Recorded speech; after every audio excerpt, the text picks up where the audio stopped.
Feliz sábado. É bom me reencontrar com a igreja do Inocop. É bom estar neste sábado com vocês aqui. Ontem eu pude falar da alegria, um pouco dessa alegria que a gente estava sentindo. Ontem nós começamos esse fim de semana da família e eu mencionei aqui das pessoas, mencionei as pessoas e as lembranças, algumas lembranças. E senti falta de alguns ontem, mas hoje eu estou vendo que estão aqui. E eu fico feliz por isso. Nós estivemos aqui por um ano. O ano de 2013 foi o ano que nós estivemos aqui na igreja do Inocop, mas foi um ano intenso, um ano onde nós pudemos fazer amigos e conhecer histórias, ver vidas sendo transformadas. E é bom quando a gente volta depois de um tempo. A última vez que eu preguei aqui foi em 2014, então faz um bom tempo. E é bom a gente voltar depois desse tempo e reencontrar as pessoas aqui. Então eu não vou mencionar todos os nomes aqui porque eu poderia cometer alguma injustiça. Mas muitas pessoas daquele tempo, pessoas que eu tive o privilégio de visitar, de orar nas casas, gente que eu tive a oportunidade de estudar a Bíblia junto, que está aqui. Louvado seja o nome do Senhor por isso. Este é um fim de semana especial porque é o fim de semana da família. Ontem eu já afirmei isso e volto a parabenizar a iniciativa do Gilmar e da esposa, da Cleia, na liderança do Ministério da Família, em proporcionar esta reflexão constante sobre um tema que envolve a todos nós, sobre um tema que tem sido, eu creio que a principal preocupação quando nós lidamos com a dinâmica da igreja local. Os maiores problemas que nós temos hoje não são problemas doutrinários, não são os problemas administrativos na igreja, são os problemas relacionados à família. Lógico que o que se torna mais visível são os problemas administrativos e doutrinários, porque eles são trabalhados numa esfera maior, numa esfera pública. Mas quando nós visitamos as casas, nós conhecemos a vida das pessoas, nós observamos quanto o nosso povo tem sofrido no que diz respeito à dinâmica da vida familiar. E isso me entristece muito porque o evangelho ele precisa ser evangelho em primeiro lugar dentro da nossa casa. Se o evangelho são boas novas e essas boas novas não têm efeito sobre a minha vida dentro de casa, então que boas novas são essas? A salvação ela não está relacionada somente com aquilo que Cristo fez por nós, Cristo faz em nós ou fará. Não é algo particular. A salvação ela se expressa por meio dos relacionamentos que nós temos. Então, é muito importante que nós nos voltemos para a palavra de Deus e busquemos da palavra de Deus o conselho, a orientação necessária para que tenhamos famílias de acordo com o coração de Deus. Ontem, eu falei a respeito dos principais desafios que nós enfrentamos como famílias cristãs.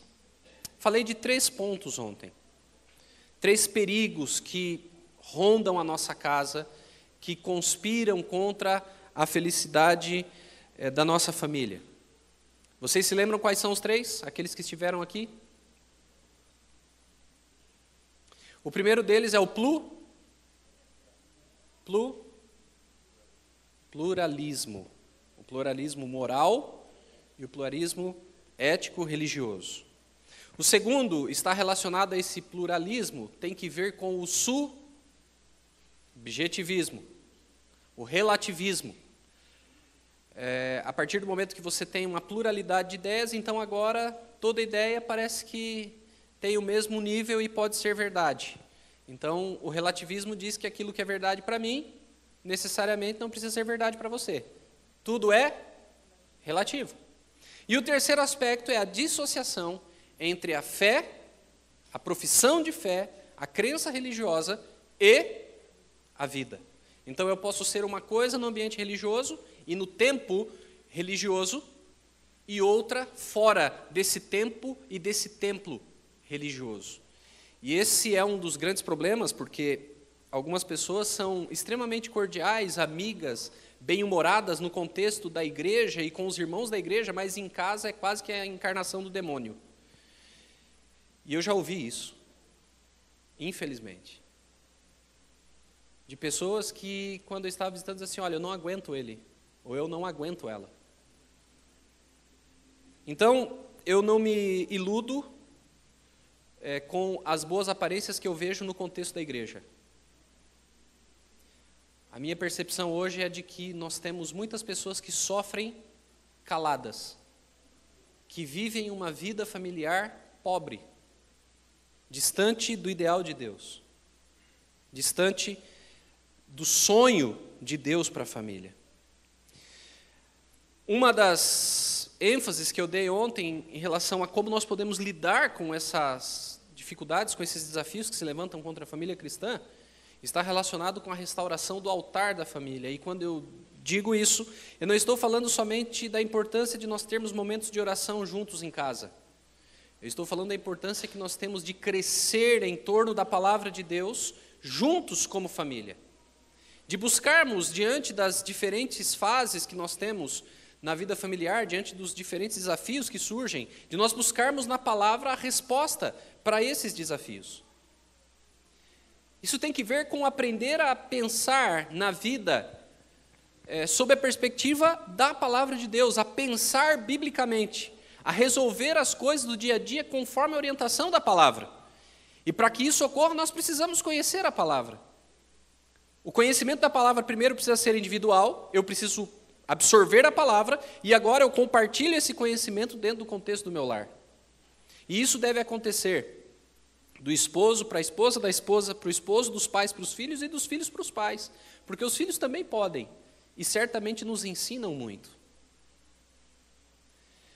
Nesta manhã eu quero falar a respeito de 4 histórias, de como a palavra de Deus apresenta essas histórias e de quais lições nós podemos tirar dessas histórias. Histórias de famílias que tiveram circunstâncias muito difíceis, mas que são um lampejo de esperança para a nossa vida hoje. Porque eu não sei quanto a você, mas muitas vezes eu já me deparei com situações em que as pessoas, elas tendo dificuldades, pessoas da igreja, irmãos da igreja, tendo dificuldades em casa, elas se perguntam assim, mas como é que Deus vai operar no contexto em que nós estamos vivendo? Como é que Deus pode fazer de nós bênção, se a nossa vida é uma vida tão complicada, tão tumultuada? As 4 histórias que eu vou mencionar nesta manhã, elas são evidência de que não existe caso perdido quando Deus assume o controle do nosso lar, quando o altar da família está reconstruído, quando nós procuramos fazer a vontade de Deus. A primeira história, ela se encontra no livro de Gênesis, no capítulo 38. Gênesis, capítulo 38.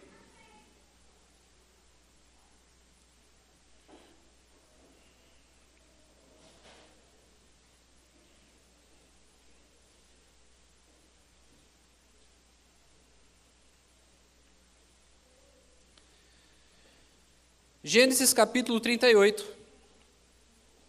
eu não sei como está na sua Bíblia, mas eu acredito que a maior parte das Bíblias traga esse intertítulo, em itálico e negrito aí, Judá e Tamar. Sabem que essas anotações da Bíblia não fazem parte do texto original, elas foram colocadas posteriormente, assim como a divisão em capítulos e versículos, para facilitar a nossa forma de navegar pelo conhecimento da palavra de Deus. Judá e Tamar. Nós sabemos que Judá era filho de quem? Era um dos 12 filhos de Jacó, um dos 12 filhos de Israel.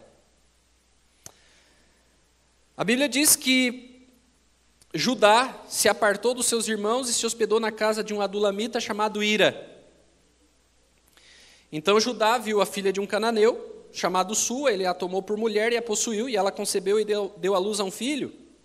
E o pai lhe chamou Er. Quando Er cresceu, versículo 6 diz que Judá, pois, tomou esposa para Er, o seu primogênito. E o nome dela era Tamar. Veja que Judá não está dentro dos limites de Israel. Judá está fora. Ele está se relacionando com gente de fora da aliança. Ele está se relacionando com famílias cananitas. E agora ele toma uma esposa para seu filho Er, e o nome dela era Tamar. E a Bíblia diz no versículo 7 que Er, filho de Judá, o primogênito de Judá, era o quê? Perverso, mau perante o Senhor. E ele era tão mau que o Senhor o fez. Vamos parar e pensar um pouquinho aqui. A descrição que a Bíblia faz de Er é uma descrição dura. Er era perverso. Era mau. E ele era tão mau, que Deus permitiu que ele morresse. A gente olha o relato nesse primeiro momento e a gente se esquece que ele estava casado com Tamar. E que Tamar era a sua esposa e, portanto, convivia com toda essa perversidade, com toda essa maldade de Er. Será que era uma casa tranquila? Será que o ambiente era um ambiente favorável? Não. Ou seja, Tamar com certeza tinha uma vida complicada em casa. E agora ela ficou viúva. Havia uma lei, a lei do levirato, em que o irmão era obrigado a suscitar descendência para aquele que havia morrido. E o versículo 8 conta a respeito dessa história. Então disse Judá a Onã: possui a mulher de teu irmão, cumpre o levirato e suscita descendência a teu irmão. Então Onã, que era irmão de Er, foi acionado para suscitar descendência a Er, para que o nome dele não sumisse da genealogia do povo de Deus. Embora fosse um homem perverso, fosse um homem mau. Agora o versículo 9 diz que Onã sabia que o filho não seria tido por seu. E todas as vezes que possuía a mulher de seu irmão, deixava o sêmen cair na terra, para não dar descendência a seu irmão. Isso, porém, que fazia, era mal perante o Senhor, pelo que também este o fez morrer. A gente olha a história e Onã diz assim, Onã não queria suscitar descendência, e por isso Deus permitiu que ele morresse. Fez com que ele morresse. Mas para pensar em Tamar. O primeiro casamento dela, terrível. Casada com um homem perverso. Um homem mau. Certamente sofreu na mão do esposo. Depois, o irmão do esposo a assume com o compromisso de fazer o quê? De ter um filho com ela, para que suscitasse descendência ao nome do irmão que havia morrido. Mas o que ele fez dela? O que ele fez? Ele a usou. Um relacionamento de abuso, um relacionamento descartável. Entre na história e imagine a mente e o coração de Tamar.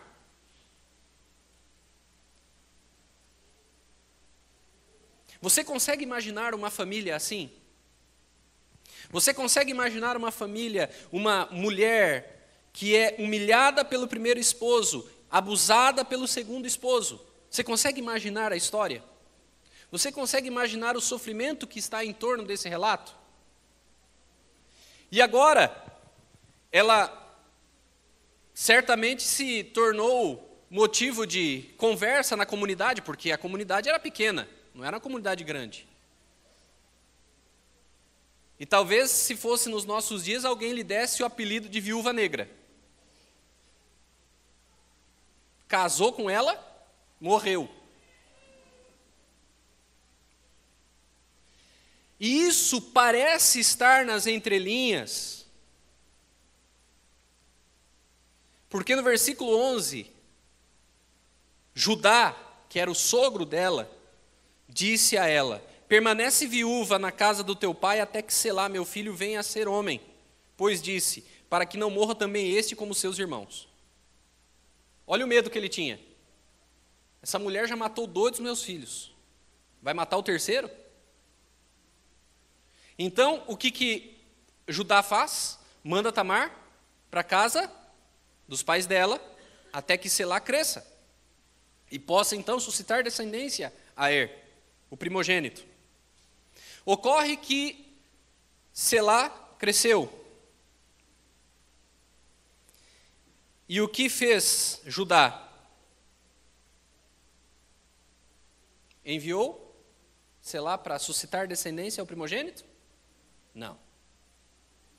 E agora, como fica a situação de Tamar? Um primeiro casamento ruim, um segundo relacionamento abusivo, e agora alguém abandonada.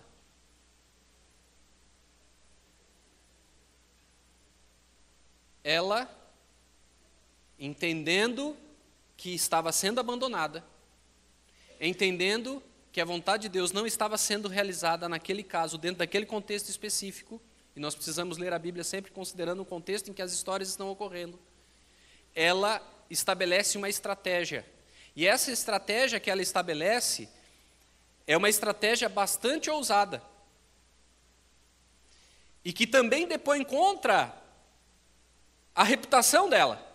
Porque agora o que ela faz? Ela se despe da sua veste de viuvez. E ela foi fiel ao compromisso que ela fez com Judá.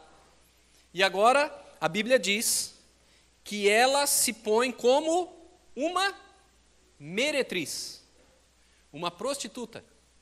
E ela vai, não para ter casos com outros homens, ela não vai viver de prostituição. Ela vai estabelecer justiça, ela vai em busca de justiça e ela vai com o alvo direto. Quem é o alvo direto dela? O sogro. E o sogro tem intimidade com ela e ela concebe. E quando ela concebe, versículo 24 diz: passados quase 3 meses do encontro que ela teve com o sogro, foi dito a Judá: Tamar, tua nora, adulterou, pois está grávida. Então disse Judá: tirai-a fora para que seja. Olha a situação. Você consegue imaginar um casal ou uma família tão tumultuada quanto essa? Primeiro casamento problemático, segundo casamento abusivo. Não tem o terceiro casamento, ela está vivendo de favor, porque agora ela volta tendo uma relação de favor. Ela tem um filho com o sogro para suscitar descendência para o esposo e em busca de justiça, era a lei do levirato que estava se cumprindo. Ela busca uma forma de fazer a coisa acontecer. E quando ela é descoberta, nesse sentido, nessa busca justa, ela é acusada de adultério e condenada à morte.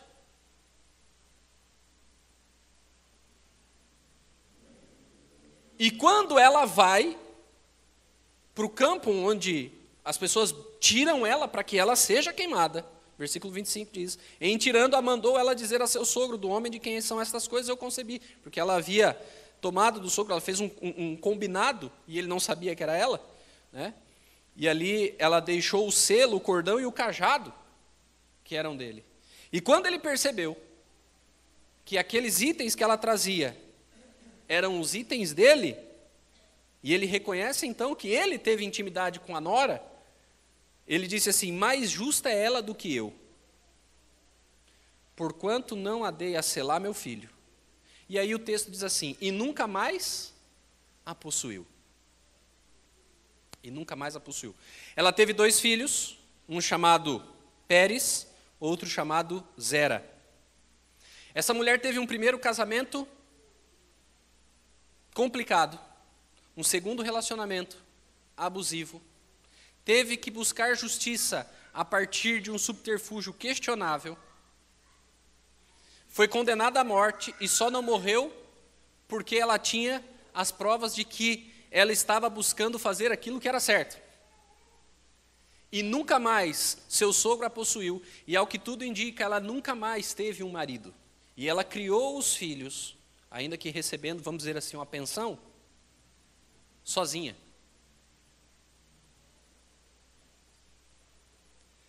A pergunta que eu gostaria de fazer a você esta manhã é: você, ao olhar essa história, você consegue avaliar o sofrimento de Tamar? A segunda pergunta que eu gostaria de fazer a você: você consegue ver como uma família tão desestruturada pode ser bênção? Você consegue ver isso? Segunda história. Josué, capítulo 2.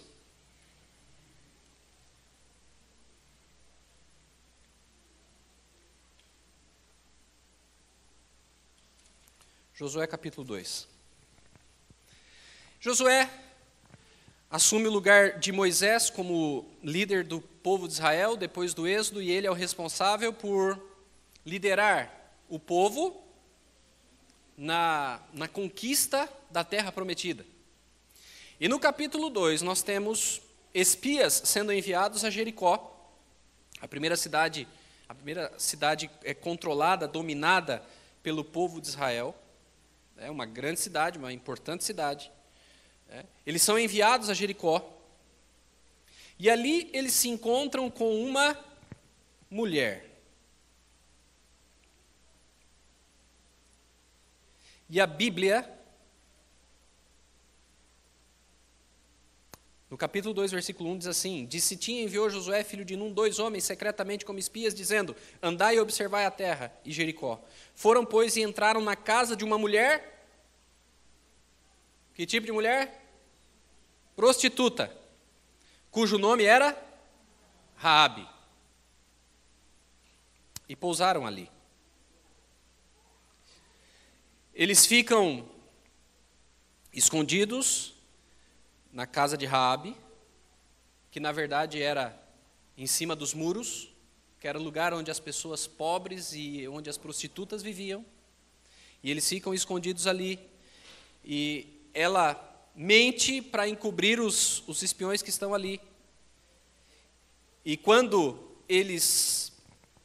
os soldados que estão atrás dos espias saem, versículo 7 diz: Foram-se aqueles homens após os espias pelo caminho que dá aos olhos do Jordão, e havendo saído os que iam após eles, fechou-se a porta. Antes que os espias se deitassem, foi ela ter com eles ao eirado e lhes disse: Bem sei que o Senhor vos deu esta terra, e que o pavor que infundis caiu sobre nós, e que todos os moradores da terra estão desmaiados. Aqui alguns detalhes. Primeiro ponto: o Mar Vermelho havia sido aberto quanto tempo antes? 40 anos.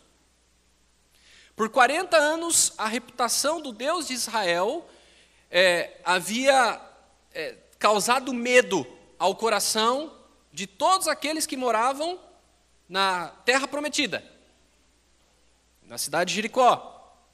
Essa mulher conhecia o Deus de Israel pelo nome. Quando ela diz assim: Bem sei que o Senhor, e aí o Senhor está com letra destacada, ela está usando o nome sagrado de Deus. Ela conhece o Deus de Israel pelo nome.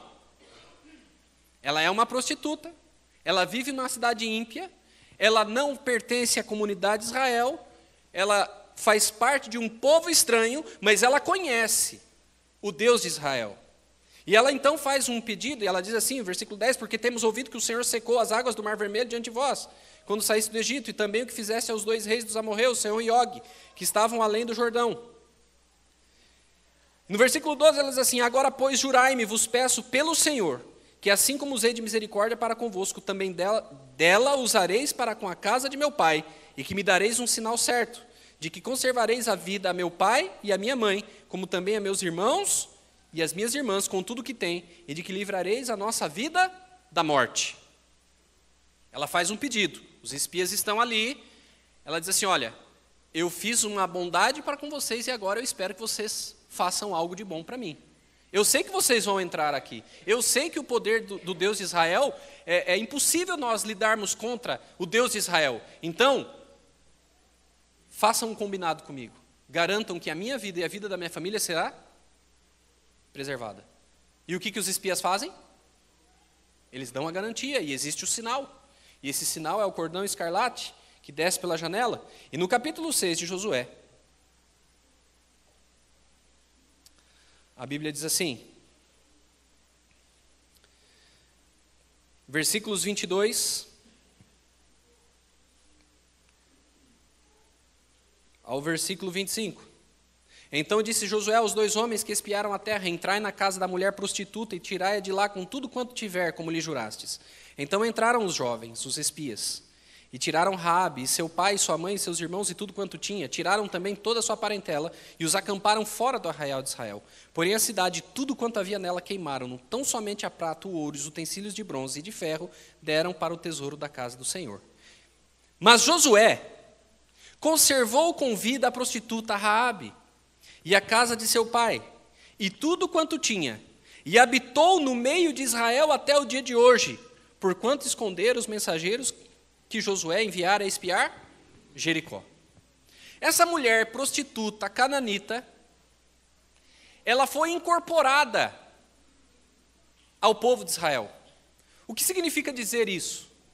Significa dizer que ela não somente morou ali, como ela também se casou com alguém dali, e ela permaneceu ali até o dia em que o livro de Josué foi escrito. Ela foi incluída na aliança, ela foi incluída na comunidade da fé. A vida dela poderia ser mais uma daquelas que foram destruídas em Jericó.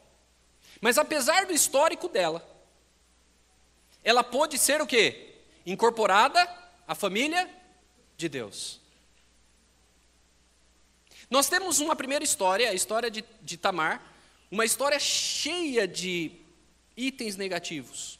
Relacionamento abusivo, um relacionamento perverso, uma família que abandona, uma mulher que cria os filhos, muito provavelmente sozinha. E agora nós temos uma mulher que é incorporada com um histórico bastante complicado, mas ela é incorporada à família de Israel. A família de Deus.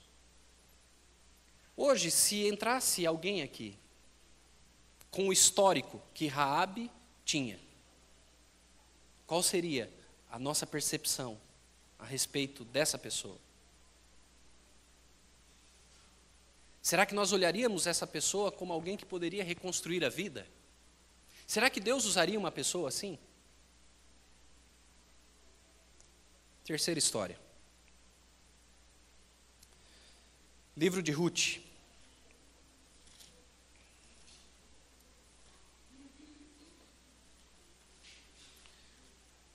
Primeiro capítulo. Livro de Ruth, primeiro capítulo.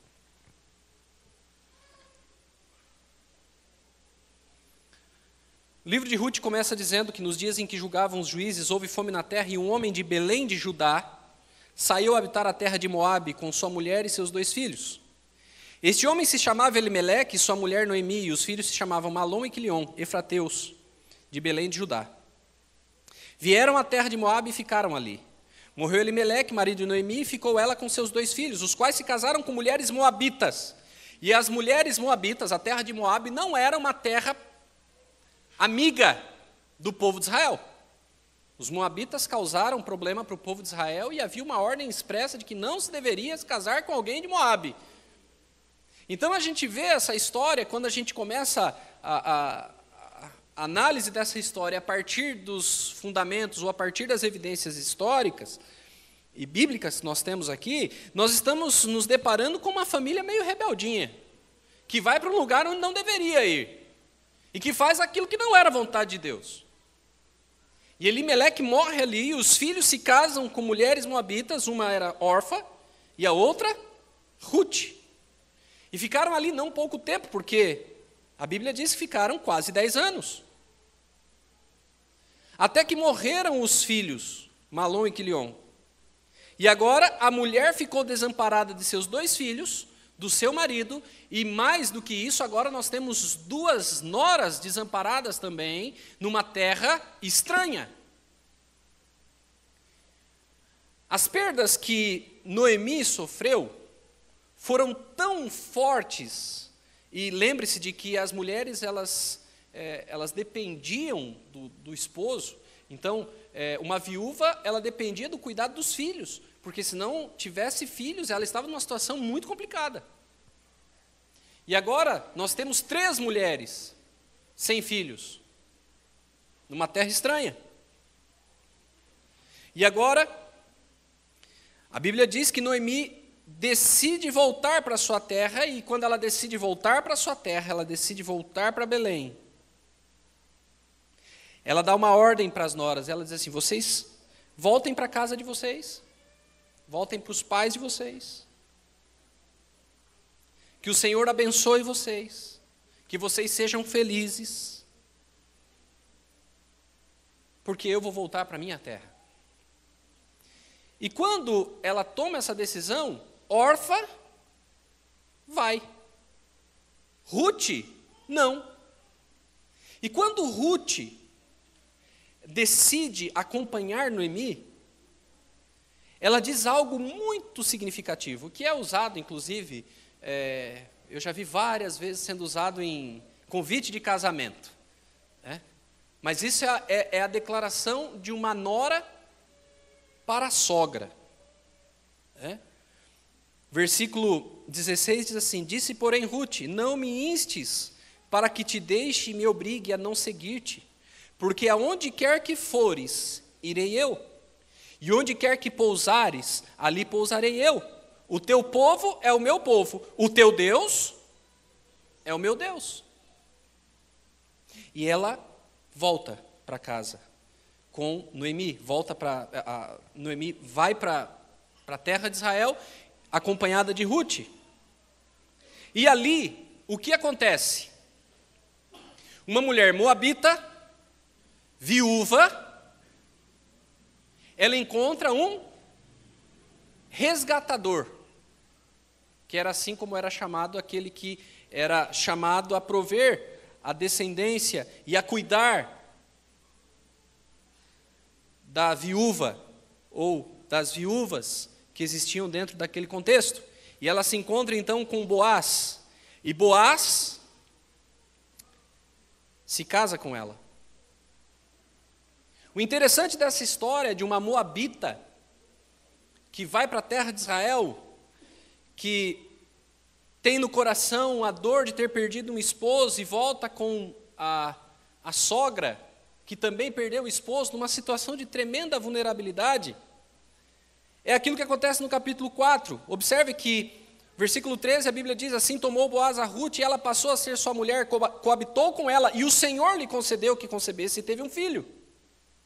Então as mulheres disseram a Noemi: seja o Senhor bendito que não deixou hoje de te dar um neto, que será teu resgatador, e seja afamado em Israel o nome deste. Ele será restaurador da tua vida e consolador da tua velhice, pois tua nora, que te ama, o deu à luz, e ela te é melhor do que 7 filhos. E o versículo 17 diz que as vizinhas lhe deram nome, dizendo: a Noemi nasceu um filho, e lhe chamaram Obed. Observe que aquela mulher moabita, que vem de uma terra que era um casamento em julgo desigual. Era um casamento em julgo desigual. Ela se volta para a comunidade de Israel, e na comunidade de Israel ela encontra um resgatador. E esse resgatador casa-se com ela, ela concebe, dá à luz um filho chamado Obed, e esse Obed, diz a Bíblia, é o pai de Jessé, que é o pai de... Olha que interessante. Num primeiro momento alguém poderia olhar e dizer assim: olha, esse casamento em julgo desigual, o que pode dar certo nisso aí? Veja que o que eles fizeram não era correto. Buscar os moabitas não era algo correto. Mas quando a mulher moabita olhou para a sua sogra e disse assim: olha, eu quero que você entenda que o teu povo é o meu povo, o teu Deus é o meu Deus.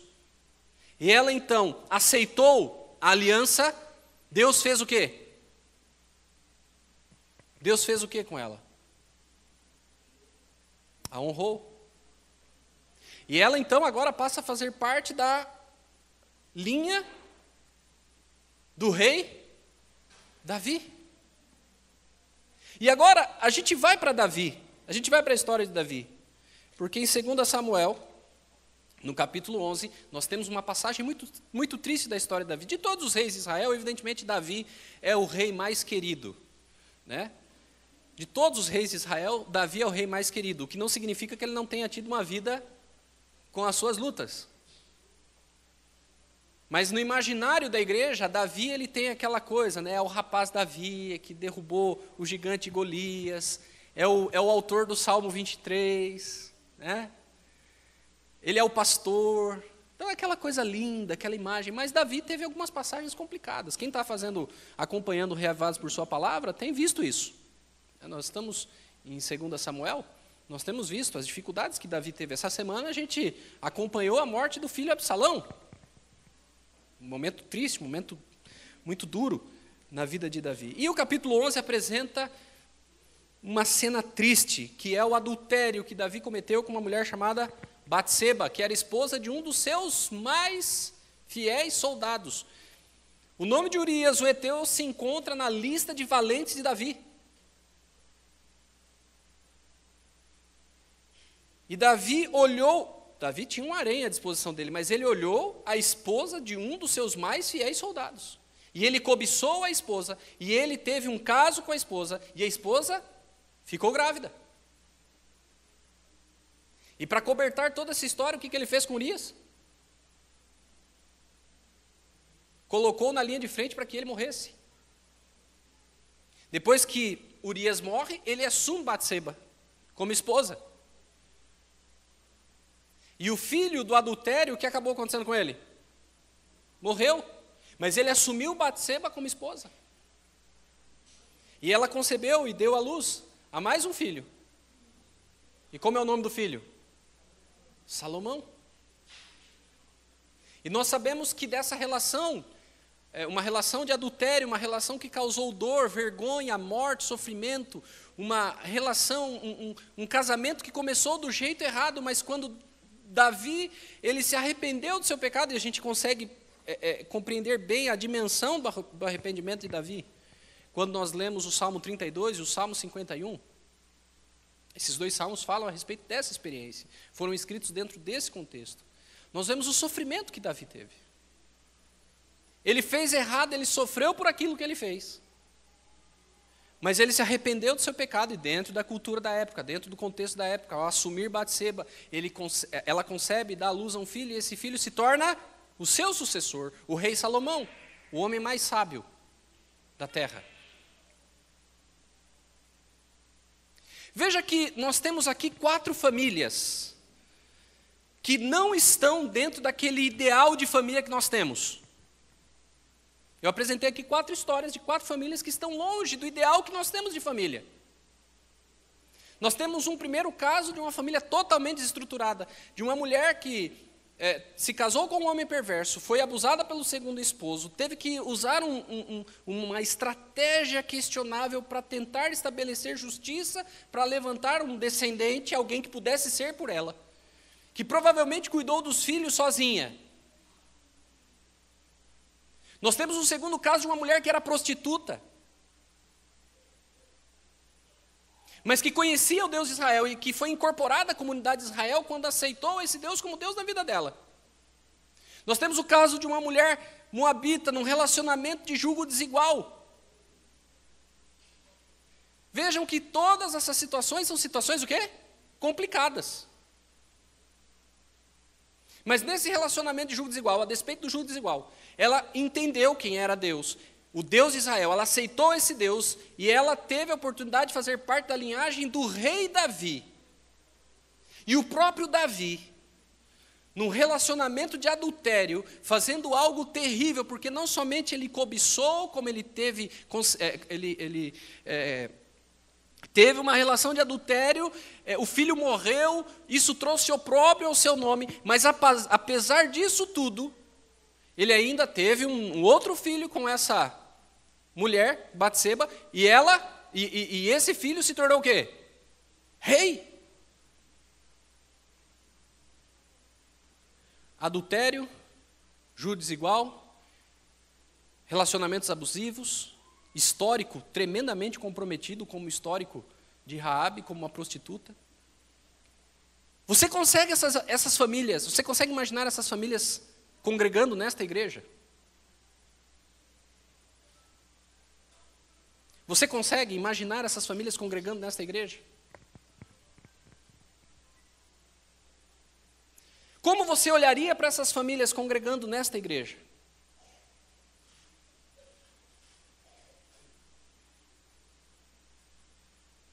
Sabe, em muitos momentos a gente olha para famílias que têm situações complicadas e a gente estigmatiza essas famílias. Em outros momentos, essas famílias, elas querem até buscar um diferencial, elas querem mudar o rumo da história delas, mas elas não se sentem acolhidas. Será que Deus pode usar famílias como essas? Será que há esperança para pessoas que tenham histórias tão complicadas quanto essas? Abra sua Bíblia em Mateus capítulo 1.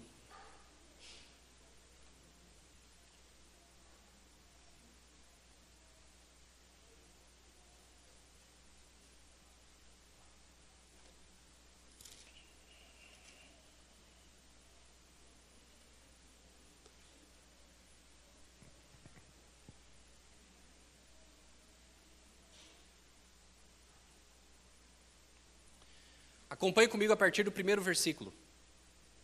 A Bíblia diz assim: livro da genealogia de Jesus Cristo, filho de Davi, filho de Abraão. Abraão gerou a Isaque, Isaque a Jacó, Jacó a Judá e seus irmãos. Judá gerou de Tamar, a Pérez e a Zera. Pérez gerou a Esrom, Esrom a Arão. Arão gerou a Aminadab, Aminadab a Naasson, Naasson a Salmão. Salmão gerou de Raabe, a Boaz. Este de Rute gerou a Obed, Obed a Jessé. Jessé gerou ao rei Davi, e o rei Davi a Salomão, da que fora mulher de Urias, cujo nome era Batseba. E aí continua a genealogia. Existe um detalhe interessante. As genealogias, elas se focavam nos homens. E você observa que toda a genealogia está baseada nos homens.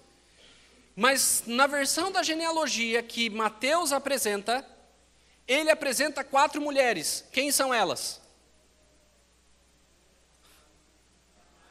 Tamar, Raabe, Rute e Batseba. Essas mulheres que tiveram relacionamentos complicados, casamentos complicados, situações questionáveis, elas aparecem na genealogia de quem? Querido, será que Deus pode, a partir de uma situação ruim em família, será que Deus pode gerar algo bom? Sabe o que me chama a atenção nessas histórias? E eu gosto de pensar dessa maneira, e isso deveria mudar um pouco o nosso olhar em relação às pessoas que estão ao nosso redor. Porque nós temos uma visão de que tudo tem que ser sempre muito certinho. O ideal é esse, é lógico que é esse, queridos. Por quê? Porque quando a gente vive o ideal, o que acontece? A gente é feliz. As lutas, elas acontecem porque nós estamos no meio de um grande conflito. Nós não estamos no céu ainda e existem contas para pagar, existem discordâncias em relação a algum tipo de plano que a família possa ter. Existem fases e as transições das fases do ciclo de vida familiar geralmente são tensas, essas transições. Mas quando a gente vive de uma maneira ideal e bíblica, e eu vou falar a respeito disso amanhã, esse é o tema do sermão de amanhã, como a gente vive a família a partir da perspectiva bíblica. Nós vamos estudar amanhã a respeito desse assunto. A gente não consegue conceber como famílias tão tortas, tão problemáticas, podem ser usadas por Deus para ser bênção para a humanidade. Queridos, nós não podemos olhar a história a partir da perspectiva do agora, a gente precisa olhar a história sob o ponto de vista de Deus, que vê o fim desde o princípio e as possibilidades além das aparências.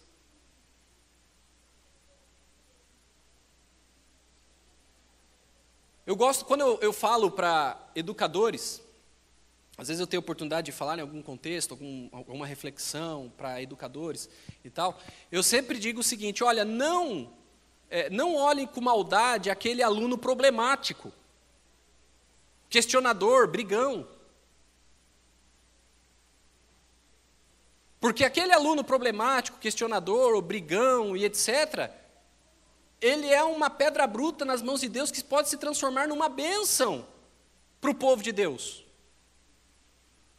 Um dia eu estava falando num encontro, e eu tive uma situação no ensino médio, eu era bastante questionador, eu sempre tive boas notas, mas eu era bastante questionador.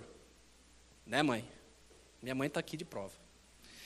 Eu questionava bastante, eu era líder de turma, então eu era daquele indivíduo que fazia levantes com a turma contra determinado professor. Eu era meio líder de movimento sindical, essa coisa assim, meio, né? Presidente da Uni, da sala, aquela coisa toda, né? E eu tive um diretor, num colégio, eu estudei no IASP, né? Tem mais ex-alunos do IASP aqui, né? Eu estudei no IASP e teve um diretor que me colocou numa situação bastante desafiadora, assim. Porque ele não gostou de determinada atitude que eu tive, e aí ele criou toda uma situação e me repreendeu publicamente. Foi um negócio meio complicado. O tempo passou e um dia eu estava falando num evento e esse antigo diretor é departamental de educação em uma determinada união por aí. E ele estava lá. Eu falei assim, não olhe para aquele aluno questionador como se fosse um caso perdido. Porque pode ser que aquele aluno questionador um dia seja convertido pela graça do Senhor Jesus e esteja falando para você, como é o que está acontecendo hoje. Se as pessoas fossem olhar e rotular aquele aluno lá, jamais imaginariam que aquele aluno lá estaria como pastor hoje. Então, às vezes, nós olhamos as famílias e nós dizemos assim, que bem pode vir dessa família? E, às vezes, a própria família com problema pode dizer assim, que bem Deus pode fazer por meio de nós? Queridos, quando o altar de Deus é restaurado, quando Deus é colocado em primeiro lugar, quando a vontade de Deus se torna o alvo da vida familiar, não importa aquilo que passou, importa aquilo que virá.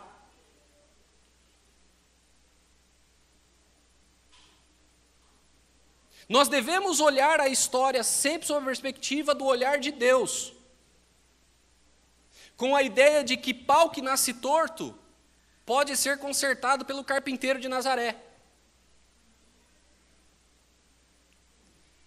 Então, às vezes, é lógico, quando a gente fala no contexto de família, e eu falo em algumas ocasiões, e tenho a oportunidade de trabalhar no sentido de aconselhamento familiar, em alguns casos, na medida das minhas possibilidades de tempo, eu sempre procuro levar as pessoas a enxergar, não aquilo que elas estão vivendo agora, mas aquilo que elas podem viver se Deus for o fundamento do lar delas.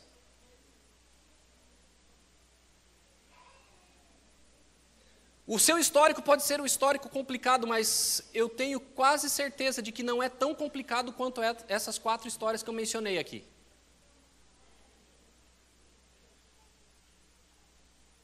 Talvez nós estejamos falando aqui, eu esteja falando com famílias que já sejam caso de recasamentos, famílias que não começaram da maneira como poderia ser, ou de acordo com o ideal de Deus.